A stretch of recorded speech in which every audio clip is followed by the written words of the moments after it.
We're here with Travers family head football coach Justin Wilcox. If you guys have questions here on the first day of the early signing period, go ahead and let me know in the chat and we'll get started. We'll go ahead and get started with Jim McGill from Bear Insider. Hey, Justin, just taking a look at the list of signees. Jair Smith was a new addition. Can you talk a little bit about him? Yeah, really talented guy. We've known him for a while. Originally from North Carolina, but played out here at called CSM. And we really like his skill set. He can run. We think he's got a shot to be a real good nickel and corner for us. So he can do a lot of different things, and really pleased to get him in the fold. There's a pretty heavy emphasis on the defensive backfield with 5 so far that are signed. Can you talk about what position the other 4 guys are slotted for too? Yeah. So if we went down through them, let's see here. So we talked about Jair. Day we like at safety. He's a tall guy. He's still thin, so he's got to continue to fill out. He'll be a mid-year guy. Isaiah Crosby, real fast, really fast. Safety prospect. Brooklyn, we think can do some different things. We'll like to see how Brooklyn Cheek, who's coming out of high school, how he develops. And Marcus Harris, obviously a corner, coming from Idaho to play corner. Great, thanks. You guys, go ahead and get your questions in the chat. We are going to try to be as efficient as possible today. I'll go to Thomas Dunn from Right for California. Good morning, Justin. A lot is made about the cliche about finding diamonds in the rough, but who's one player in particular from this class so far that you feel like was really overlooked nationally that you're really excited about?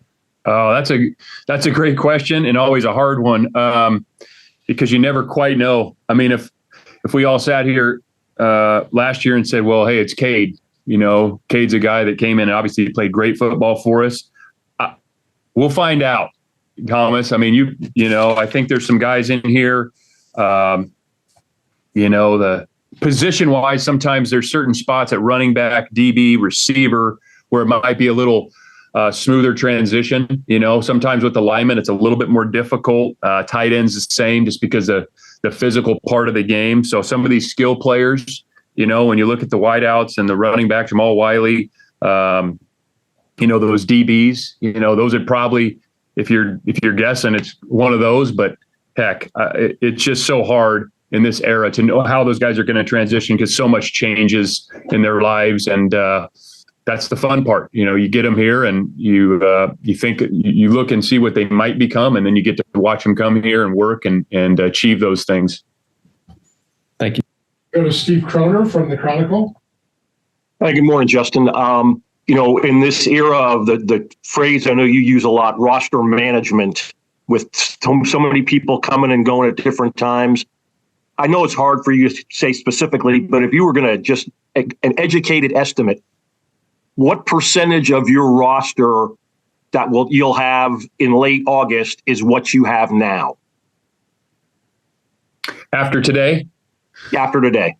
I would say, so we got 20 signed. There's there's a handful of guys that we can't comment on yet, but that will be joining us in January. So I don't know what percentage. If you said January through June, you're probably looking at anywhere from 15%, 10%, 15%. You're going to add, you know, another group of people. And so overall, if you're looking at maybe a third of your roster total, including today, is going to be turned over, give or take, each year. So in other words, right now you've got about 2/3 of the roster you'll have mid to late August. Yeah, that's probably close. Yeah. Okay. Fair enough. Good luck. Yeah. Thanks. Okay, we'll go to Jeff Ferraro. Justin, you signed 2 quarterbacks. One of them a 4-year guy who you looked at, I think, a year ago, Chandler Rogers, and then the other one up in Seattle. Can you talk about each of those guys and kind of where they fit into things? Yeah, EJ up in Seattle, recruited him for a long time. He's played a lot of quarterback. We think he's got the traits. He's been down here a bunch, and really just looking forward to getting him here and and starting to work with him. Obviously, that position, there's a lot of development and the transition to college and the offense and all those things. You never exactly know how that's going to go for each individual, but he's got the physical traits, and we're looking forward to getting him here. And then Chandler, as you mentioned, we recruited Chandler before. He was he's been a very productive player in college, and so we're glad Chandler's joining us. And it's likely that we'll target one more quarterback, just because in this era of college football, you got to have 4 to 5 quarterbacks in that room. And what's the competition in the spring going to be like with the 2 veteran guys? Well, there's always going to be competition. We bring guys in here for that reason. We're trying to bring as many talented guys onto the roster as possible and let the competition sort itself out. So at every position, there's going to be a pecking order to start with, and then the competition will play itself out. Can you talk also about Trevor Rogers, the local wide receiver from the East Bay? Yeah, Trevor's a really productive guy. He's been in our camp. We've known him for a long time. His brother played for us, did a heck of a job for us for a number of years. So he's got really good size, and obviously comes from a really good program, and we know him well. So we're excited about him. I mean, he's a talented kid, and it's nice to keep a local guy home. Okay, we'll go to Matt Moreno from Cal Rivals.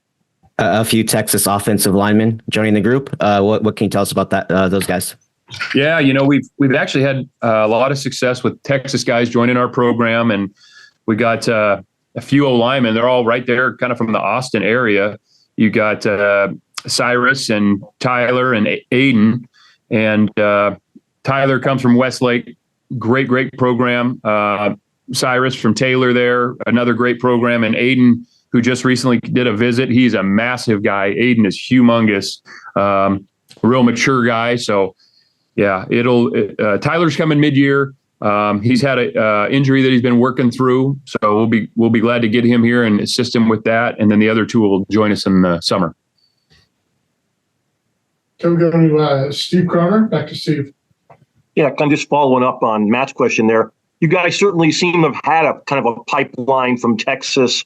I'm old enough to remember when Cal really didn't get many players at all from Texas. The first significant player I can remember in a long time was Justin Forsett. Did he kind of open the pipeline, or how was that kind of transpired that Cal is recruiting Texas fairly heavily? Yeah, I remember that. I was here when I remember Justin coming on his visit, and boy, he was a heck of a player, and even better human being. I don't know if you ever got a chance to meet Justin Forsett. He's a special guy. But yeah, we've had a lot of success with guys from Texas, and sometimes it's a connection, and then you get a couple, 2 or 3 guys, and all of a sudden you got 5 and you got 10, because a lot of these guys know each other from high school, and there's a comfort level. It's a direct flight. Education's important to them. So we're going to continue to do that. I also think they do a great job. California does, but Texas does a great job developing their high school players. They invest in high school football down there. So it's been good for us. Okay, we'll go to Jeff Ferrato next. Justin, Brett Johnson did not play in the bowl game, and I'm wondering if you can enlighten us to what his status is. Has he moved on, or what's going on? Yeah, Brett was unable to play. He had an injury that he's dealing with. And so we'll see where that goes. We're talking to Brett daily. He's got some things he's working through. And when there's time to make an announcement, we'll make an announcement. But nothing as of right now. So nothing has been decided yet? Correct. All right, thank you. Okay, we'll go to, back to Matt Moreno.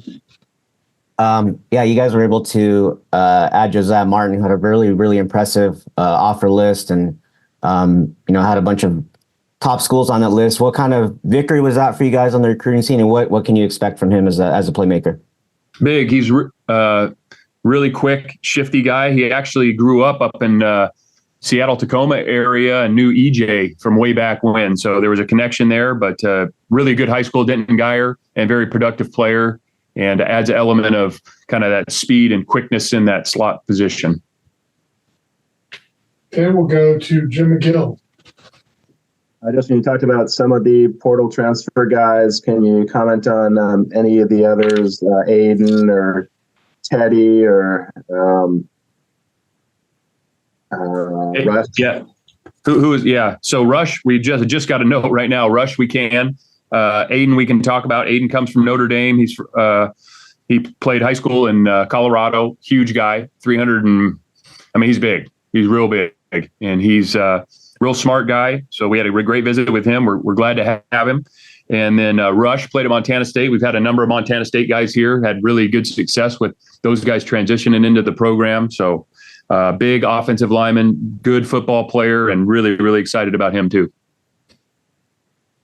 Okay, we'll go to Thomas Dunn, right for California. Justin, obviously with recruiting, it involves a lot of administration with scholarship math. I was wondering, with the emergence of guys like Jack Entries and Tron Grizel in the current state of the program as it is, as well as the past emergence of guys like Ashton Davis and Patrick Laird, what's your strategy regarding how you manage the scholarships now from a year-to-year basis?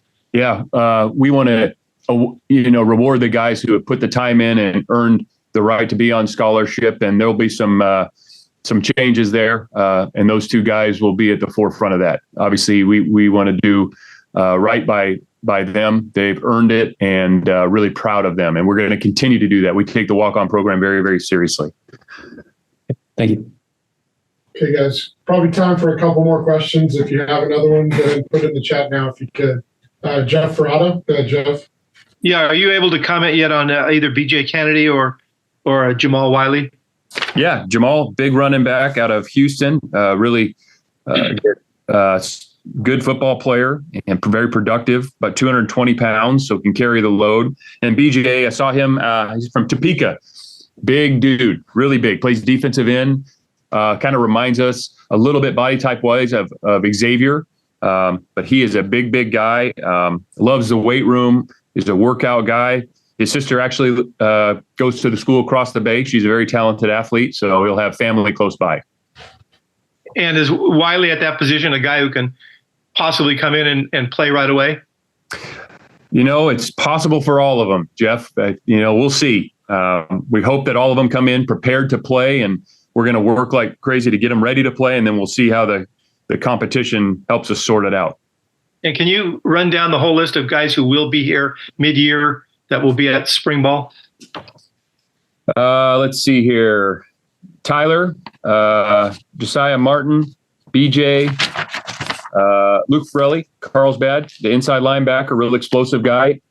Eze from Byron Nelson High School, inside linebacker, really athletic.